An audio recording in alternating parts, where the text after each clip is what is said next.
Yeah, that's right, you guys. I am just a couple blocks away from the sheriff's office, but here on Main Street, it is still blocked off. Deputies say they're not sure why, but still only foot traffic being allowed to pass here on Main Street to get to the courthouse and the police department. What we do know is that Elizabeth City might be called Elizabeth City, but it's really a small town of just around 18,000 people. And to put that into perspective, Norfolk has around 242,000 people.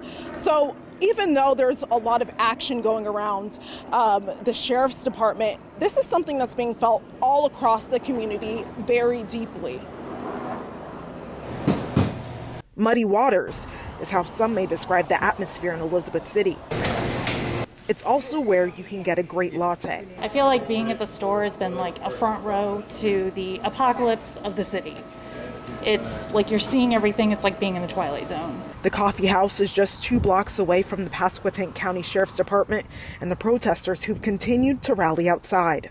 Somebody died. Something like, how did that happen? How did we get there? Like, what needs to happen to ensure that justice happens for him, for his family? Outside the coffee shop, Halifax County Deputy Sheriff Lieutenant Carroll is frustrated a justice for Andrew Brown's shirt keeps falling on the ground. The zip ties were no good, but Muddy Waters had some extra paper clips. Hey, that'll work. What's clear from the community is they want someone held accountable for the death of Andrew Brown. It's shameful that it's happened here. So I hope that the attention will be focused and justice will be served for the family and for everybody involved in this. Upset, confused, and we just thought it, since it's such a small town, we would have had more transparency. Suzanne and Deanna Lewis say the 20 seconds of body camera video viewed by the family is not the transparency they expect from their city. It doesn't tell me the story.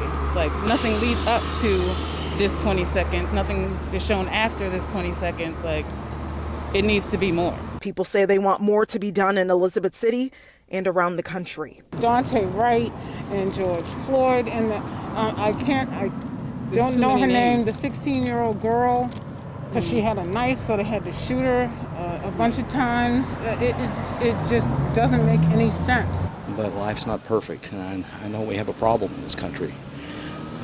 I'm hopeful that this will bring a lot of conversations and a lot of attention to it, and maybe things will get better. And just a short time ago, pastors as well as the local NAACP chapter got together blasting the city attorney as well as Sheriff Wooten. They say that there is not enough accountability and transparency. They watched video from city cameras, they say, of Brown's shooting, and they say the deputies in a pickup truck blocked his car and then immediately got out and began shooting. All of this information adding to the calls for justice growing here. Live in Elizabeth City, Kofo Lasaki, News 3.